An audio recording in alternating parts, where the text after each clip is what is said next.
नमस्कार दोस्तों, आज हम बात करेंगे राजेश जोशी की कविता रात किसी का घर नहीं।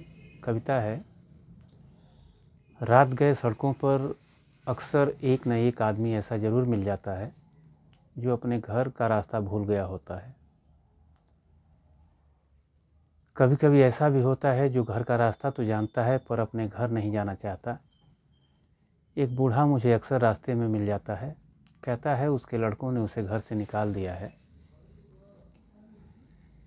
उसने पिछले 3 दिन से कुछ नहीं खाया है। लड़कों के बारे में बताते हुए अक्सर रुआसा हो जाता है और अपनी फटी हुई कमीज को उघाड़ कर मार के निशान को दिखाने लगता है। कहता है उसने बचपन में भी अपने बच्चों को कभी हाथ नहीं उठाया, लेकिन उसके बच्चे उसे हर दिन पीटते हैं। कहता है कि वह अब कभी लौटकर अपने घर नहीं जाएगा, लेकिन थोड़ी देर बाद ही उसे लगता है कि उसने यूं ही गुस्से में बोल दिया था यह वाक्य।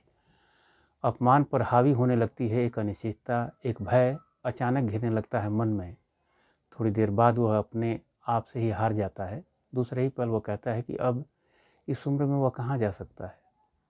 वह चाहता है कि मैं उसके लड़कों को जाकर समझाऊं कि लड़के उसे वापस घर में आ जाने दें। वह चुपचाप एक कोने में पड़ा रहेगा। अब बाज़ार के छोटे मोटे काम भी कर दिया करेगा। बच्चों को स्कूल लाने से ले जाने का काम तो वो करता ही रहा है कई साल से। वह चुप हो जाता है, थक कर बैठ जाता है। जैसे ही लगता है कि उसकी बात पूरी हो चुकी है,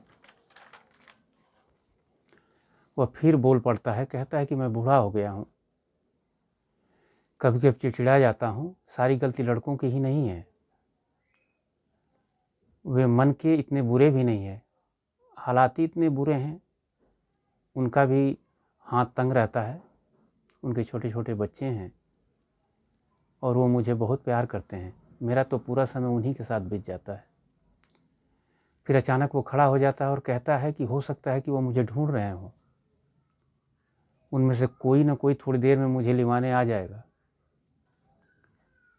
आप अगर मेरे लड़कों में किसी को जानते हो तो उससे कुछ मत कहिएगा, सब ठीक हो जाएगा, सब ठीक हो जाएगा।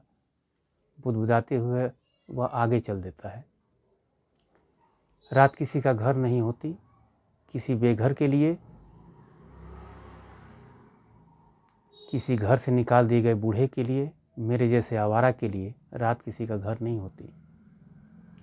उसके अंधेरे में आंसू तो छिप सकते हैं कुछ देर, लेकिन सिर छिपाने की जगह वह नहीं देती।